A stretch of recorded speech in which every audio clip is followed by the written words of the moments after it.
Hello दोस्तों, जेबी का principal and practice of banking का क्वेश्चन सीरीज नंबर 3 है। और यहाँ पे आपको भी मेगा ऑफर में 80% डिस्काउंट के साथ आप जेबी कोर्स कर सकते हैं। 600 रुपये से स्टार्ट होता है। पहला सवाल देखिए, विच of the following joint accounts with residents can be open by non resident Indians. तो ऐसे कौन सा, इनमें से कौन सा ऐसा अकाउंट होगा जो बोल सकते हैं, इनमें से कौन सा ऐसा ज्वाइंट अकाउंट है जो रेसिडेंट के साथ हम ओपन कर सकते हैं नॉन रेसिडेंट इंडियन के साथ। यानी नॉन रेसिडेंट इंडियन जो ओपन कर रहा है उसमें रेसिडेंट इंडियन को कहाँ पे ज्वाइंट अकाउंट बना सकता है, ये सवाल था। ए ऑप्शन है F C N R B, B option है N R E, C option है N R O, D option है एन आर एन आर। ठीक है, ये सवाल है आपका। इसका सही जवाब हो जाएगा आपका सी, यानी एन आर ओ अकाउंट में। ठीक है, नॉन रेजिडेंशियल ऑर्डनरी अकाउंट में आप नॉन रेसिडेंट मतलब जो बाहर के नॉन रेसिडेंट होते कौन है, बाहर के लोग हो गए जो देश में नहीं रहे, जैसे एनआरआई। तो यहाँ पे एनआरआई जो है वो किसी दूसरे आदमी को जो भारत के निवासी हैं, रेसिडेंट मतलब जो इंडियन जो भारत में रह रहे हैं, उनके साथ मिलकर अकाउंट ओपन कर सकते हैं ज्वाइंट अकाउंट में। तो एनआरओ अकाउंट हो जाएगा वो। क्वेश्चन नंबर 2 है, which for which of the following reason a bank can stop या close the account of a customer. बोलते हैं किन कारणों से बैंक चाहेगा तो कस्टमर के अकाउंट को स्टॉप कर सकता है या क्लोज कर सकता है।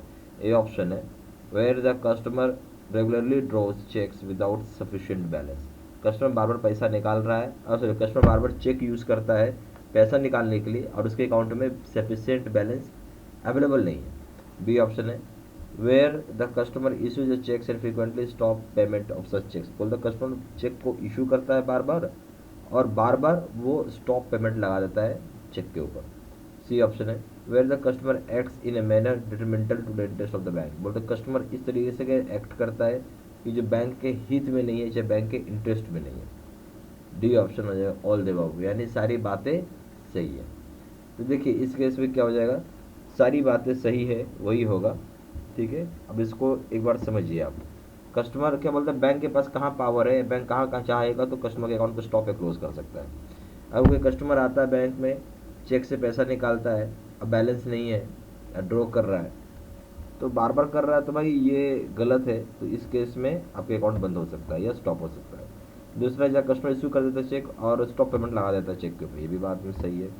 तीसरा है जहाँ पे कोई कस्टमर ऐसा काम करता है जो बैंक के इंटरेस्ट के अगेंस्ट है, तो ये भी बात सही है। तीनों केस में बैंक चाहेगा तो कस्टमर अकाउंट को बंद कर सकती है या स्टॉप कर सकती है। Question number 3, B was having an account with Universal Bank. B got confirmation from B for the balance in the account. Later on, B brought to the bank's notice a fact that two false checks have been debited to his account. Bank, however, claimed that a customer has already confirmed the balance.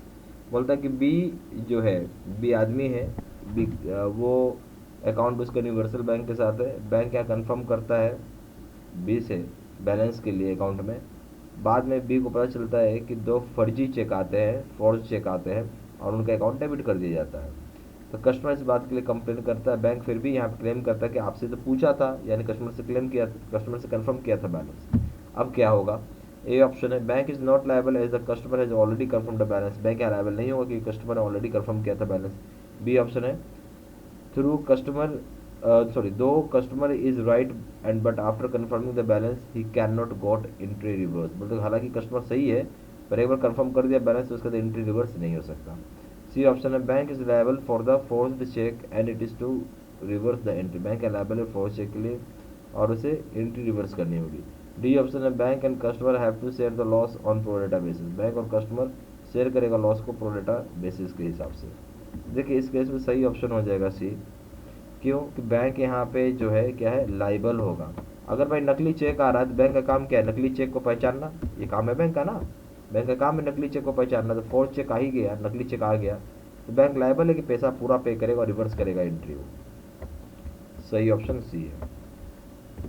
Question number 4, Y a customer bank B use to hand over cheques in his favour for deposit in his account to an employee of the bank who withdrew the money of the check from the drawer's account maintained with that bank misappropriated.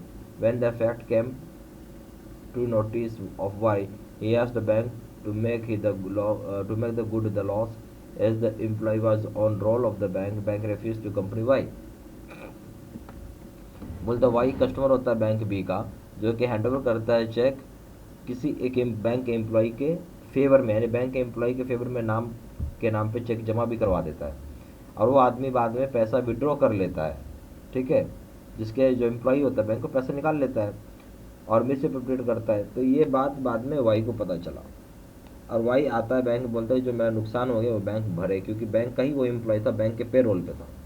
A option है, Y has a right to proceed against the bank, Y के पास अधिकार है कि bank के against proceed करे।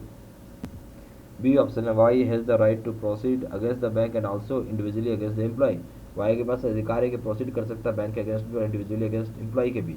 सी option है, bank is not liable since for handling over the cheques to bank employees the bank had never authorise the employee, bank यहाँ पे लाइबल नहीं होगा हैंडलिंग ऑफ चेक्स करने के लिए बैंक एम्प्लॉयज की, बैंक ने कभी किसी को ऑथराइज नहीं किया एम्प्लॉय को। डी ऑप्शन हो जाएगा, bank is not liable for the action of its employees even when during the banking hours and on behalf of the bank, bank यहाँ पर लायबल नहीं होगा एक्शन ऑफ एम्प्लॉयज़ के लिए, भले ही वो बैंकिंग आवर्स में हो चाहे ऑन बिहाफ ऑफ बैंक हो।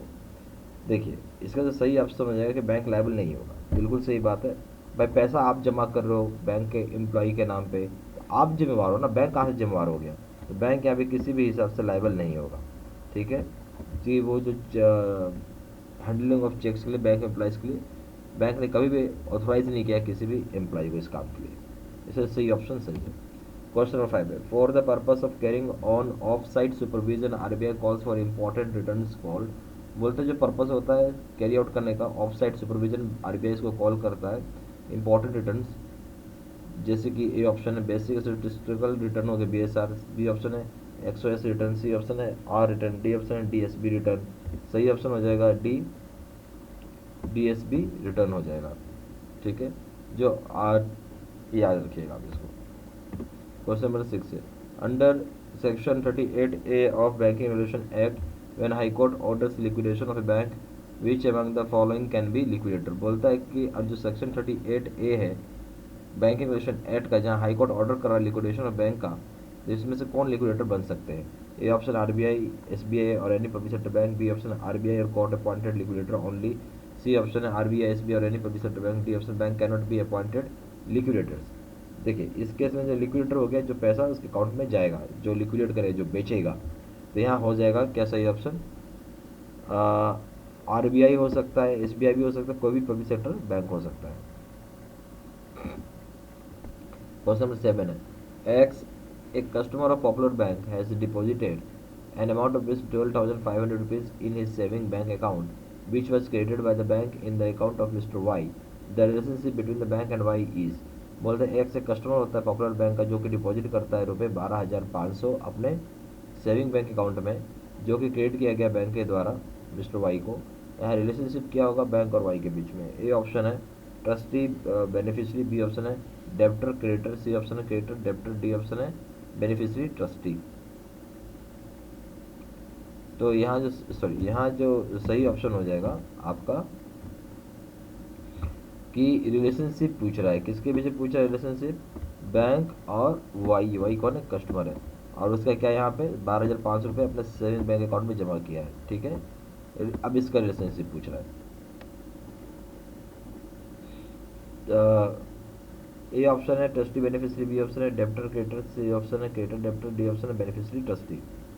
तो यहाँ जो हो जाएगा सही ऑप्शन हो जाएगा क्रेडिटर डेप्टर, क्योंकि देखिए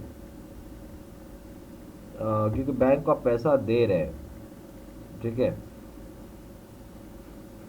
और यहाँ पे जो रिलेशनशिप आएगा बैंक और वाई का वो हो जाएगा क्रेडिटर डेप्टर का, ठीक है। क्वेश्चन नंबर 8 है, an order cheque of ₹55,000 is issued by mister X in his account favouring M minor who approaches the bank cash payment, बोलता है एक ऑर्डर चेक है 55,000 रुपये का जो कि इशू किया गया मिस्टर एक्स के नाम पे उनके अकाउंट में, जो फेवर करेगा एम को माइनर को, यहाँ अप्रोच करता है बैंक को कैश पेमेंट के लिए। ए ऑप्शन है cheque bank is favour of a minor can not be paid, क्योंकि चेक माइनर के फेवर में इसलिए पेड नहीं किया जा सकता है। बी ऑप्शन है cheque shall be paid like other cases, cheque को पेड किया जाएगा बिल्कुल अदर केसेस की तरह। सी ऑप्शन है cheque will be paid if minor is accompanied by his guardian, cheque को पे कर लीजिएगा अगर माइनर के साथ गार्जियन भी है तो। Cheque will be shall be paid if the guardian provides guarantee for the payment, cheque को पे कर लीजिएगा गार्जियन यहाँ पे गारंटी प्रोवाइड करते हैं तो। सही ऑप्शन हो जाएगा B cheque shall be paid in other cases. Question number 9 है, X is issued a check of rupees 32,000 payable to B or order. The check is misplaced and found by C. C forges B's signature and endorses in favor of D, who presents the check for payment from the bank but it is dishonoured. बोलते हैं x issue करता है check 32,000 रुपये का जो कि payable होगा B को। यहाँ जो चेक है एक बार मिसप्लेस्ड हो गया या फाउंड किया, मिसप्लेस्ड होकर पता किया या फाउंड किया सी ने, सी फोर्ज कर देता है बी का सिग्नेचर और एंडोर्स करता है डी के फेवर में, जो कि प्रेजेंट कर देता है चेक को बैंक की पेमेंट के लिए, बट बाद में वो डिसऑनर हो गया। डी रिकवर कर सकता है अमाउंट को एक्स से बी से सी से, डी रिकवर नहीं कर सकता अमाउंट एक्स से बी से, केवल डी रिकवर कर सक D can recover the amount from C only, and D recover करेगा केवल सी से, D can not recover the amount from C only, D केवल सी से रिकवर नहीं कर सकता है। देखिए यहाँ समझिएगा सही ऑप्शन हो जाएगा सी। क्यों? एक्स का एक चेक था, ठीक है, वो इशू किसको किया गया था और कितने रुपये का था, 32,000 का था, पेबल किसको था बी को, ठीक है, पेबल किसको था बी को। फिर चेक जो हो गया वो मिसप्लेस हो गया किसी तरीके से और उसको किसको मिला, सी को मिल गया। सी ने नकली साइन मारा बी का सिग्नेचर का और एंडोर्स कर दिया डी को, ठीक हो, ठीक है। अब डी वाले ने प्रेजेंट कर दिया इस चेक को बैंक में और वहाँ से हो गया डिसऑनर। क्या हो गया, वहाँ से डिसऑनर हो गया। तो नेचुरल सी बात है, डी को चेक किसने दिया, सी ने दिया, डी को चेक किसने दिया, सी ने दिया, सी केवल रिकवर, सी से डी केवल पैसा रिकवर कर सकता है डी, ये याद रखिएगा। तो क्वेश्चन नंबर 10 है, mister Z gets a demand draft issued from the bank in favour of his son S, who is to visit another town in connection with some business purchases. He requests the bank to substitute the word order by bearer in the demand draft so that his son doesn't face any difficult in the new town. बोलता है जो Z है, mister Z है, demand करते demand draft bank से जो कि favour करेगा सन के ऊपर, जो सन उसका नाम है एस, और सन अभी यहाँ पे कोई दूसरे शहर जाना चाहता है कोई बिजनेस परचेज के संबंध में, वो रिक्वेस्ट करता है बैंक को कि वो सब्सिट्यूट करे वर्ड ऑर्डर को बियरर के द्वारा डिमांड ड्राफ्ट में, ताकि उनके बच्चे को यानी सन को कोई दिक्कत ना आए नए टाउन में। ये ऑप्शन है, bank can not do so as it will be violation under violation of section 31 of NI act. Bank ऐसा नहीं कर सकता क्योंकि ये वॉलेट करता है सेक्शन 31 ऑफ एनआई एक्ट को। बी ऑप्शन है, bank can do so if Z is a dependable customer. Bank ऐसा कर सकता है अगर जेड डिपेंडेबल कस्टमर है तो। सी ऑप्शन है, bank can not do so but it can attest signatures of S on A separate slip of paper which can be use for identification purpose. Bank यहाँ पे बैंक ऐसा कर तो नहीं सकता है, पर बैंक ये कर सकता है ज़्यादा से ज़्यादा कि अटेस्ट कर देगा सिग्नेचर एस का, जो उनका बच्चा है, जो उनका सन हुआ, ठीक है, एक सेपरेट स्लिप ऑफ पेपर पे, ताकि आइडेंटिफिकेशन पर्पस में काम आए। Bank will not look into the issue of problem is of Z not bank. Bank यहाँ पे जेड की प्रॉब्लम को नहीं देखेगा क्योंकि प्रॉब्लम जेड का है ना कि बैंक का है। देखिए सही ऑप्शन इस केस में क्या हो जाएगा, सी हो जाएगा, ठीक है, कि बैंक ज़्यादा से ज़्यादा क्या कर सकता है कि अटैच कर देगा सिग्नेचर सन का और सेपरेट स्लिप पेपर में, जहाँ पे आइडेंटिफिकेशन पर्पस में काम आएगा। यहाँ पे जीआईबी का दो तरह का प्रोग्राम है हमारे यहाँ, एक है जीआईबी का पीपीटी कोर्स है यानी कंप्यूटर स्क्रीन रिकॉर्डिंग कोर्स है, और दूसरा है जीआईबी का फेस टू फेस कोर्स है, ठीक है। जो जीआईबी का जो कंप्यूटर स्क्रीन रिकॉर्डिंग का मतलब है जो भी आप वीडियो देख रहे थे वो कंप्यूटर स्क्रीन रिकॉर्डेड है। फेस टू फेस का मतलब होगा जहाँ मैं बोर्ड पे आके पढ़ाता हूँ, बताता हूँ। ये कोर्स नेचुरल सी बात है ज़्यादा अच्छा है, ज़्यादा बढ़िया है। मैं इस कोर्स को ही करने के लिए रिकमेंड भी करूँगा, ये बेस्ट कोर्स है। और सबसे बड़ी बात है कि अगर आप पढ़ रहे हैं तो फर्स्ट टाइम में ही आप यहाँ से पास हो जाएंगे। फर्स्ट टाइम काफ़ी है इसको पास करने के लिए, ठीक है। और अगर आप दोनों जगह देखेंगे तो दोनों जगह वीडियो लेक्चर कोर्स है, दोनों जगह केस स्टडी का वीडियो है। यहाँ 6,000 का क्वेश्चन बैंक है, 13,500 का क्वेश्चन बैंक है, 30 मॉक टेस्ट है, और दोनों जगह रिवीजन नोट्स है। वैलिडिटी की बात है, दोनों जगह वैलिडिटी लाइफ लॉन्ग है। पेपर 1 करेंगे प्रिंसिपल, इसका दाम है 600 रुपये, इसका दाम है 1200 रुपये, इसका दाम है। पेपर 2 का अकाउंटिंग 800 रुपये, इसका दाम है 1500 रुपये। पेपर 3 का दाम है लीगल का 600 रुपये, यहाँ दाम है 1200 रुपये। कॉम्बो पे करेंगे यानी 3 पेपर एक साथ करेंगे, इसका दाम है 1500 रुपये, इसका दाम है 3000 रुपये। ज़्यादा जानकारी के लिए फ़ोन भी कर सकते हैं। फ़ोन नंबर हो जाएगा 4 टाइम्स 9685127, दूसरा नंबर है 7827546946। वेबसाइट में जाकर डायरेक्टली ऑनलाइन ऑर्डर प्लेस कर सकते हैं। वेबसाइट हो जाएगा www.jibcstudymaterial.com। ईमेल आईडी हो जाएगा sidsinha123@gmail.com। ये सारी इन्फॉर्मेशन मैंने इसी वीडियो के डिस्क्रिप्शन बॉक्स में भी डाल दिया है। Thank you.